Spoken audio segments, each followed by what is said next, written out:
तो क्या आप मुझको दोगी? मैं आपसे कुछ मांगना चाहता हूँ। माता कैकेयी बोली, हाँ हाँ राघव मांगो ना, आप तो मेरे लाडले हो, मेरे दुलारे हो। राघव ने कहा, सोच लो।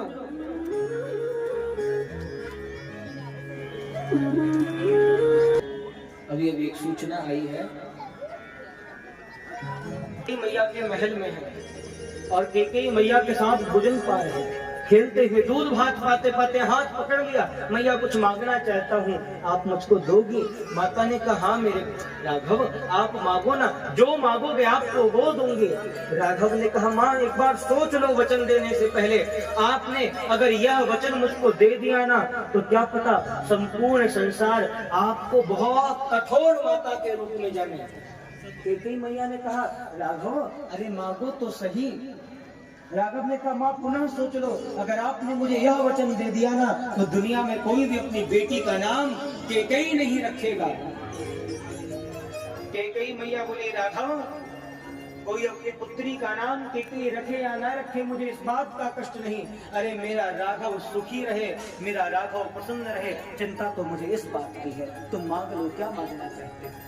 राघव ने कह दिया, राम जी ने बोले, मैया कृपा करना, जब एक दिन आए बड़े होने के पश्चात, विवाह के पश्चात आप पिताजी से मांग लेना मेरे लिए 14 वर्ष का वनवास और भरत के लिए राज्य।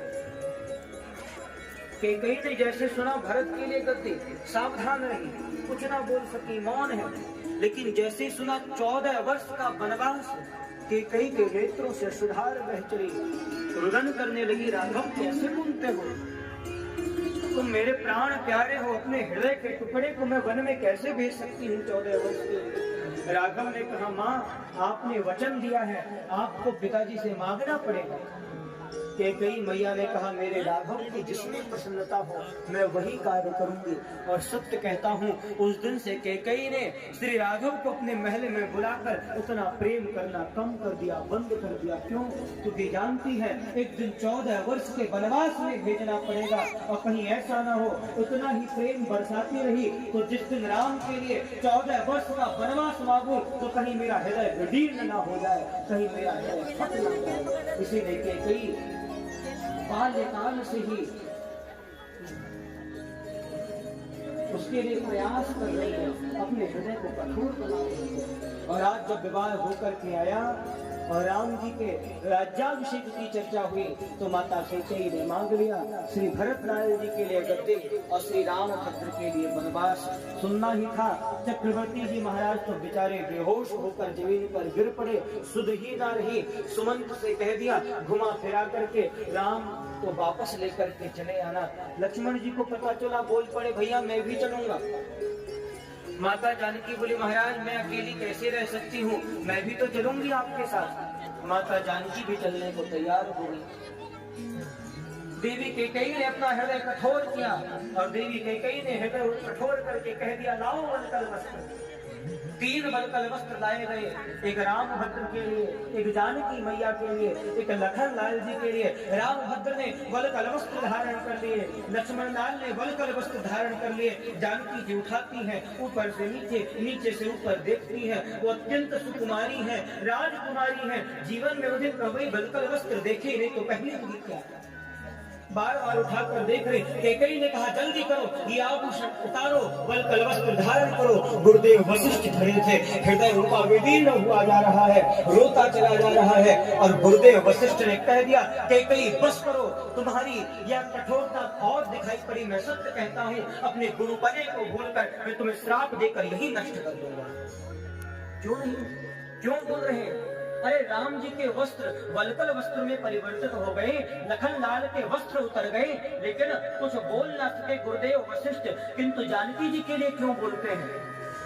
क्योंकि जब गुरुदेव वशिष्ठ का जन्म हुआ ना, तो ब्रह्मा जी ने कहा, जाओ जाकर अयोध्या की पुरोहिताई संभालो, पुरोहित बन जाओ अयोध्या में। तो वशिष्ठ जी ने कह दिया, पिताजी पौरोहित कर्म अति मंदा, अत्यंत मंद कर्म है, क्योंकि इसमें यजमान के समस्त कार्यों को संपन्न करवाना होता है। मर जाए व्यक्ति तो उन कार्यों को भी संपन्न करवाना पड़ता है और उसका भी दान लेना पड़ता है। तो पौरोहित्य कर्म अति मंदा, मैं नहीं करूंगा। बोले चिंता मत करो, अगर रघुकुल की पुरोहिताई संभाल लोगे ना तो तुम्हारी पुरोहिताई में श्री राम तुम्हारे शिष्य बनकर के आएंगे, नारायण तुम्हारे शिष्य बनकर के आएंगे।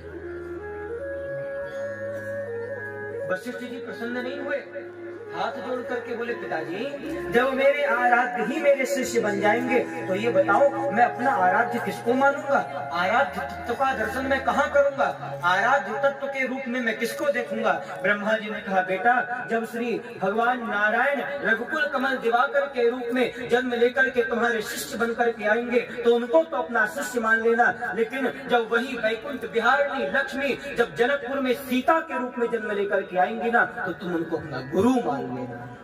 और गुरुदेव वशिष्ठ माँ जानकी को अपना गुरु मानते हैं, इसीलिए कह रहे हैं वस्त्रों में हाथ मत लगाना। आदेश दिया देवी अरुंधति को, देवी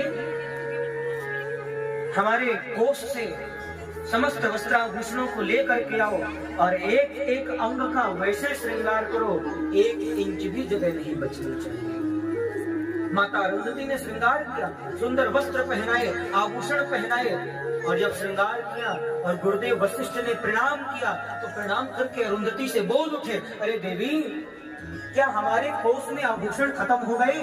अरे जिंदगी भर रघुकुल की पुरोहिताई करी है हमने और तुमने श्रृंगार करने में जानकी कितनी कंजूसी करी, ये बीच बीच में तुमने जगह क्यों छोड़ दी? अरुंधति मैया हाथ जोड़ करके बोली स्वामी जब प्रसाद मिले ना तो अकेले नहीं लेना चाहिए, उस प्रसाद को बांट करके ले लेना चाहिए। यहाँ से जानकी वन में जाएंगी और वहाँ मेरी बहन सती अनसुईया उसको मिलेंगी। इससे आगे का श्रृंगार वो सती अनसुईया अपने हाथों से जाएंगी। राम लक्ष्मण और जानकी वन की ओर प्रस्थान कर रहे हैं।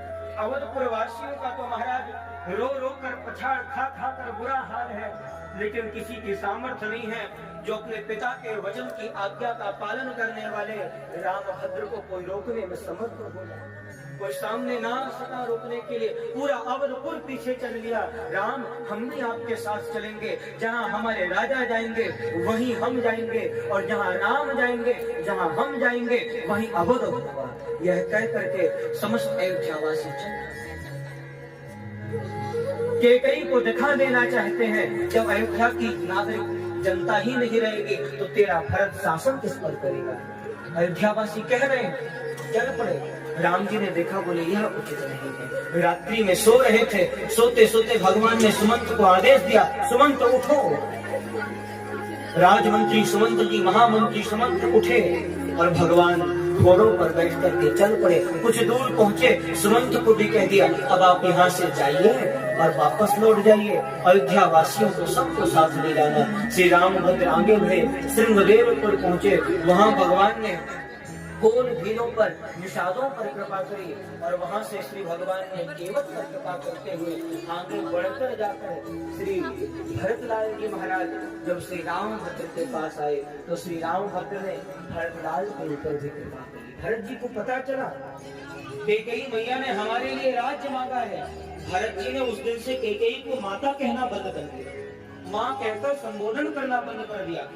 संपूर्ण अयोध्या की प्रजा को लेकर गुरुदेव वशिष्ठ के साथ चले आए। रामभद्र के चरणों में आकर के गिर पड़े और बोले भगवान मैं अयोध्या की गद्दी पर नहीं बैठ सकता, वह गद्दी तो हे राघव सदैव से आपकी है और आपकी ही रहेगी, आप वापस चलो ना। रामभद्र ने कह दिया भैया पिताजी की यही आज्ञा है और हमें तो आज्ञा का पालन करना है, तुम जाकर के शासन संभालो। भरतलाल जी बोले महाराज वो गद्दी पर अधिकार तो बड़े भाई का ही है, अधिकार का अतिक्रमण मैं नहीं कर सकता, आप तो ऐसी कृपा करो ये शासन सुशासन में परिवर्तित हो जाए। क्या करें? तो श्री रामभद्र ने अपनी पादुकाएं प्रदान कर दी। भरतलाल लेकर के चले आए और पादुकाओं को ला करके श्री भरतलाल जी महाराज ने मस्तक पर धारण कर अयोध्या की गद्दी पर बिठा दिया।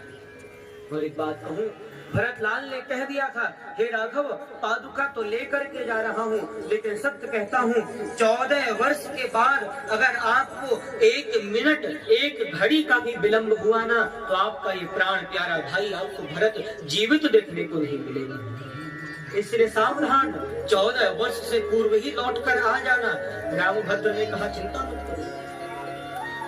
भरतलाल जी आए, नंदग्राम में रहते हैं, भूमि के नीचे गड्ढा बनाकर रहते हैं, गैया मैया को जौ खिलाते हैं, गोबर के रूप में गैया मैया जो करती है उस जौ को छान करके शुद्ध करते हैं और शुद्ध करके फिर उसको पीस करके आटा बनाते हैं और उस आटे का टिक्कर श्री भरतलाल जी महाराज ग्रहण करते हैं। इतना भाव है भरत के हृदय में, इसीलिए राम जैसा अगर कोई राजा नहीं हो सकता तो महाराज भरत के जैसा कोई भातृ प्रेम करने वाला भाई नहीं। 14 वर्ष पूर्ण हुए और 14 वर्ष पूर्ण होने के पश्चात जब एक दिन व्यतीत होने को हुआ, एक मिनट आगे होने को हुआ, श्री भरतलाल जी नंदग्राम से उठे और नंदग्राम से उठकर सरयू के तट पर पहुंच गए। सरयू में डुबकी लगाने को श्री भरतलाल जी महाराज तैयार हुए। आज अपना प्राणांत कर दूंगा। छलांग लगाने ही वाले थे गहरे जल में एक दो पुरुष प्रकट हुए और दो दिव्य पुरुषों ने प्रकट होकर श्री भरतलाल जी को पकड़ दिया। महाराज क्या करते हो? भरतलाल ने कहा छोड़ दो, अरे मुझको मर जाने दो। जो जीवन राम के काम ना आ सका उस जीवन को धारण करना उचित नहीं। हाथ जोड़ करके वह दो दिव्य पुरुष बोले महाराज हमको पहचानो, हम वही पादुका है जो राघव ने आपको समर्पित किया था और देते समय हमें इशारा किया था भैया सावधान, 14 वर्ष में अगर एक घड़ी भी मुझे विलंब हो जाए तो मेरा प्राण प्यारा भाई भरत जीवित ही मुझको मिलना चाहिए। सरकार अगर आप प्राणांत कर दोगे तो हम राघव को क्या उत्तर देंगे, क्या मुख दिखाएंगे? चर्चा चल ही रही थी, इतने में हनुमंत लाल सूचना लेकर चले आए। अस्तु श्री राघव वन में गए, श्री सबरी मैया के ऊपर कृपा करी, सुग्रीव से मैत्री करी। वानर भालू समाज के एक पिछड़ा हुआ वर्ग जिससे कोई भी महाराज प्रेम नहीं करना चाहता था, राघव ने क्या किया? राम राज्य कब स्थापित होता है? जब समाज का संपूर्ण वर्ग श्री राघव से आकर के मिल जाता है, जब समाज का संपूर्ण वर्ग संगठित हो जाता है, तब जाकर राम राज्य की स्थापना होती है, तभी जाकर के रावण जैसे दुर्दांत राक्षस का अंत होता है। राम जी ने क्या किया? संदेश दिया। समाज का एक वर्ग जिसे सब लोग समझते थे अरे यह क्या करेंगे, रावण तो स्वयं सोचता था हम काहू के मर ही न मारे, वानर मनुज जाति दोई बारे। उन्हीं वानर को भगवान ने साथ में लिया और साथ में लेकर आक्रमण कर दिया। भैया सावधान, ध्यान रखना, राम जी बड़े कि रावण बड़ा। रावण के पास में अगर एक बार विचार किया जाए तो शक्ति भी रावण के पास में ज्यादा है, उस रावण के पास में सैन्य शक्ति ज्यादा है, राम जी से कहीं ज्यादा है। सैन्य शक्ति में राम जी से बड़ा है। फिर देखा जाए भक्ति में कौन बड़ा है, तो रावण तो स्वयं कहता है कि मेरे जैसे अपने 10 शीश निकाल करके समर्पित कर दे, मुझ जैसा भक्त कौन हो सकता है। देखा जाए तो महाराज प्रभुत्व में कौन बड़ा, तो जिस रावण के चारपाई पर मृतदेव बधे हुए हैं, जिसके यहाँ वरुण आकर के जल भरते हैं, जिसके यहाँ वायुदेव आकर झाड़ू लगाते हैं, प्रभुत्व में देखा जाए, ऐश्वर्य में देखा जाए तो भी वह रावण बड़ा। तो भैया फिर वह बड़ा होकर हार कैसे गया? फिर ऐसी कौन सी राम के जीवन की बात है जो इन सब बातों पर भारी पड़ गई? वह है चरित्र। श्री राघवेंद्र चरित्र में रावण से कई गुना श्रेष्ठ है और जिसका चरित्र श्रेष्ठ है भारतीय संस्कृति में उसी की पूजा होती है। श्री राघव का चरित्र उन संपूर्ण बातों पर भारी पड़ गया, इसीलिए भी हम राम की आज तक पूजा करते हैं और रावण को हर साल जलाते हैं। बोलो जय श्री राम। युद्ध चल रहा है और श्री रामभद्र ने विभीषण जी महाराज का सहयोग लेते हुए, वानर भालू का सहयोग लेते हुए और महाराज समुद्र पर पुल बांध करके लंका के पार पहुंच करके राक्षस राज रावण से युद्ध किया, परास्त किया। माँ जानकी निकल करके आई, अग्नि परीक्षा हुई। मानो माता जी तो पहले से अग्नि में गई थी। भगवान ने राक्षसों का वध करते समय कहा था तुम पावक महु करहु निवासा, जब लगी करहु निशाचर नासा। जब तक मैं राक्षसों का नाश करता हूँ, देवी एक काम करो, आप तब तक अग्नि में निवास करो। और हुआ क्या? बोले माता जी ने अग्नि में निवास किया, छाया सीता प्रकट हो गई। और जब अग्नि परीक्षा हुई तो छाया सीता अंतर ध्यान और वास्तविक सीता प्रकट होकर के चली गई। बोले श्री सीता रामचंद्र भगवान की जय। कहने को तो हनुमान जी के जीवन की भी बहुत बातें हैं, अभी राम जी के जीवन की, सुग्रीव के जीवन की, लंका की भी कुछ बड़ी विशेष घटनाएं हैं, परंतु हम उन सबको प्रणाम ही करेंगे, क्योंकि उनकी ओर अगर हम लोग बढ़े तो अभी हमें कृष्ण जन्म भी करना है। आप सब लोग बड़े आशा की दृष्टि से देख रहे हो कि महाराज जी कब कृष्ण जन्म करेंगे, इसीलिए अब हम उस कृष्ण जन्म की ओर बढ़ते हैं। हमारे भक्त हृदय, भाव हृदय श्रीमान ललित नाटानी बाबूजी ने यहाँ हमें कृष्ण कथा करने के लिए ही बुलाया है। यद्यपि उनका इशारा था महाराज थोड़ा राम कथा पर प्रकाश डालना। राम कथा भागवत में 1.5 अध्यायों में है, और इससे ज्यादा अगर प्रकाश डाला जाए तो फिर तो महाराज बाबूजी, जब ललित नाटानी बाबूजी ये बड़े भक्ति भाव पूर्वक जब राम कथा करवाएंगे कभी, तो फिर राम कथा में बड़े विस्तार से रामचरित्र भी आप लोगों को कहकर सुनाएंगे। बोलो जय श्री राम। जय जय श्री राम। श्री राघव लौट करके आए अयोध्या, राज्याभिषेक हुआ और भगवान ने 11,000 वर्षों तक शासन चलाया। वाल्मीकि रामायण के अनुसार 13,000, भागवत के अनुसार 11,000, और शासन